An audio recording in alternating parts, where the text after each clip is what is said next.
the second one, ginawa niya si VP Sara as Vice Co-Chairperson of the NTF-ELCAC. I know na marami sa atin dito ang nakakaalam that the purpose of NTF-ELCAC is labanan ang ating mga local communist groups. Tama, di ba?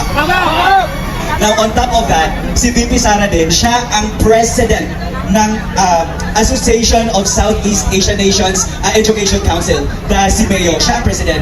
And that's the reason why NAPOLCOM, National Security Council, Department of National Defense, nagbigay or gumawa ng Vice Presidential Security Group upang mapangalagaan ang ating Vice President sa tatlong tungkulin niya. Apat actually, Vice President of the Philippines, Vice Co-Chairperson of the NTF-ELCAC, President of the CIMEO Council, and DepEd Secretary. Now, ang nangyari guys, takot ako dito sa nalila. Ang nangyari, when VP Sara took her oath as the Secretary of DepEd, ang binigay na report sa kanya is that there are 1,871 cases of child abuse from 2019 to 2020 with 15 more regions that have not submitted their report. Imagine that, 1,871 child abuse cases. Okay? Now, after that, isa din sa report na nakuha ni VP Sara, according to the East Mindanao Command, NICA, PIDEA, and DepEd, that 12 years old to 17 years old nag-surrender sa 12 schools, public schools dito sa NCR. That's in NCR alone. And that's 12.3% of the total population ng mga students sa Pilipinas. That's a big number. Okay? Now secondly, VP Sara, after niya nanumpa as Secretary ng DepEd, na-receive niya din ang report na there are incidents of drug-related issues involving 5,358 minors and 6,000 cases of gang-related incidents within DepEd. Those are numbers that we should not overlook. Diba? 1,871 cases of child abuse nangyayari sa DepEd mismo. Perpetrators, teachers. Perpetrators, workers of different public and private schools. And that's exactly one of the reasons why the confidential funds of DepEd was asked by VP Sara August of 2022. Ang nangyari, ni-release nila ang confidential fund December 15 or 13 if I am not mistaken in 2022. Alam natin na pag hindi naubos ng isang agency yung pera, ibabalik yan sa National Treasury.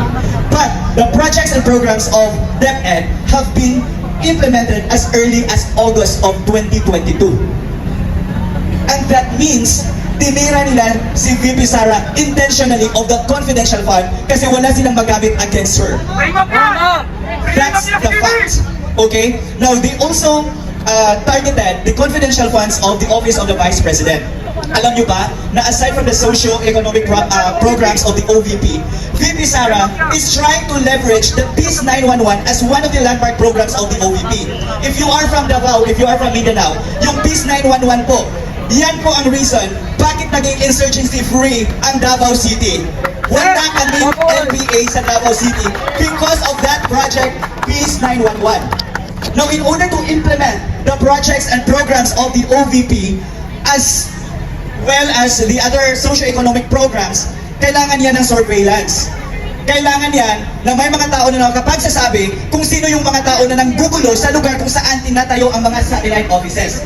And that's also one of the reasons why the confidential funds of the Office of the Vice President was asked as part of the mandate of Bongbong Marcos for VP Sara to do her task in the National Task Force to End Local Communist or the NTF-ELCAC.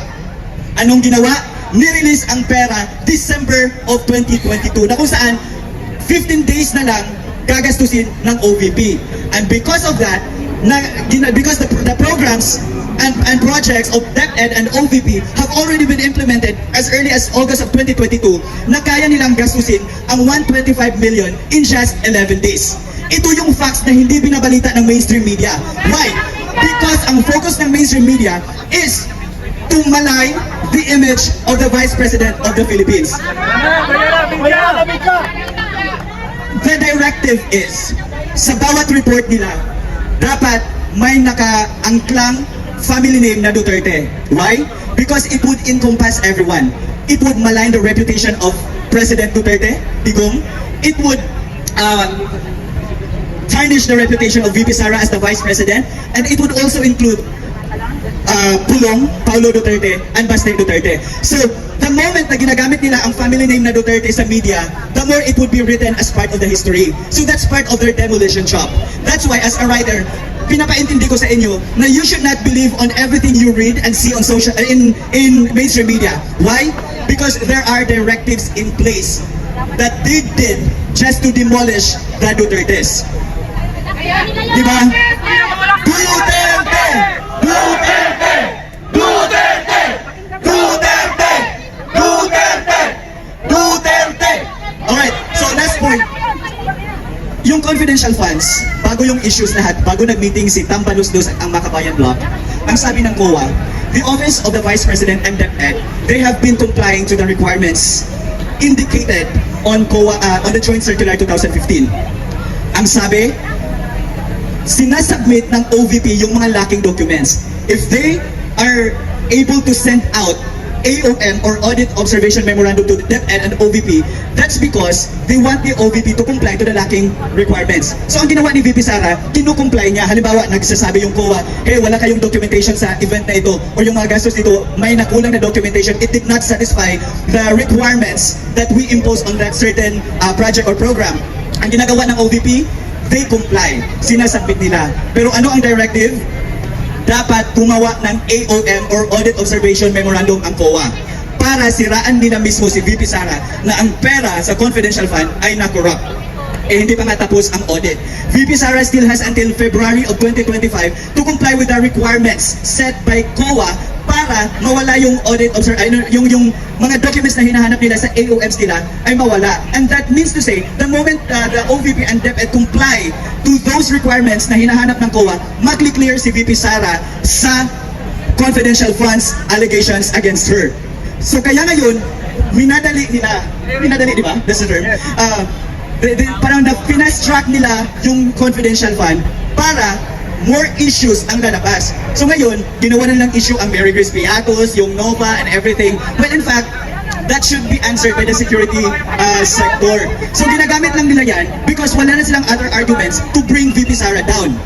Okay? Now, people of the Philippines, to my beloved kababayan abroad and here in the Philippines, I implore all of you to stop believing the lies perpetrated by the Philippine National Police, the AFP, and the mainstream media.